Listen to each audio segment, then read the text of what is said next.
Please help me to reach 1,000 subscribers. The first crack didn't come from a scream or a fight. It came from a laugh. A light, careless laugh that didn't include me. I was standing in our living room holding 2 glasses of wine when I heard her say it.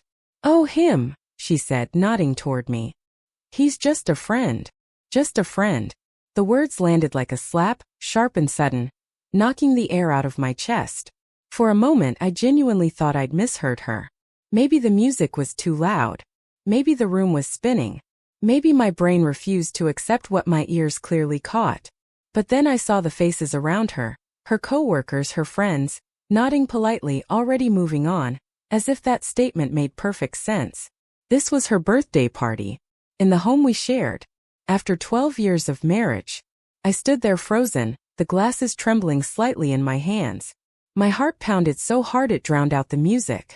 She didn't look at me, didn't correct herself, didn't laugh it off as a joke.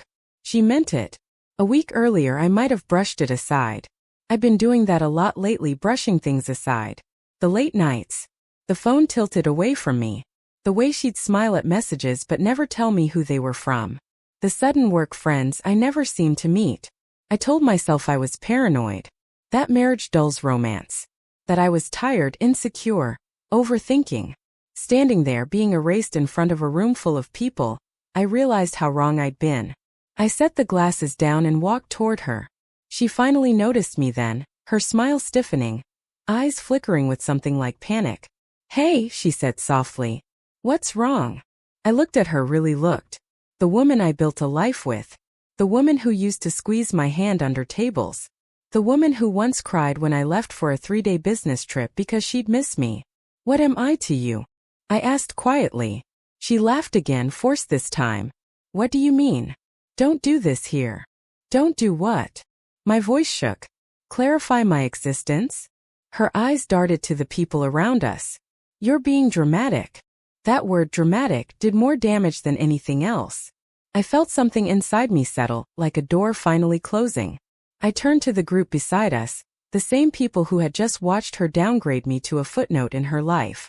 "Oh," I said calmly, surprising even myself, "she's my ex." The room went silent. Her face drained of color. "What?" she whispered. "You heard me," I said. "Enjoy the party." I walked out before she could respond, before I could break.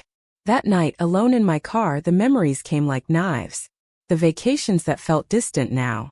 The way she'd stopped asking about my day. The nights she claimed she was too tired, but stayed up texting someone else.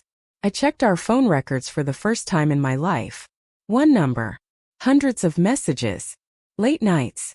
Early mornings. It wasn't just emotional. It was intimate. Familiar.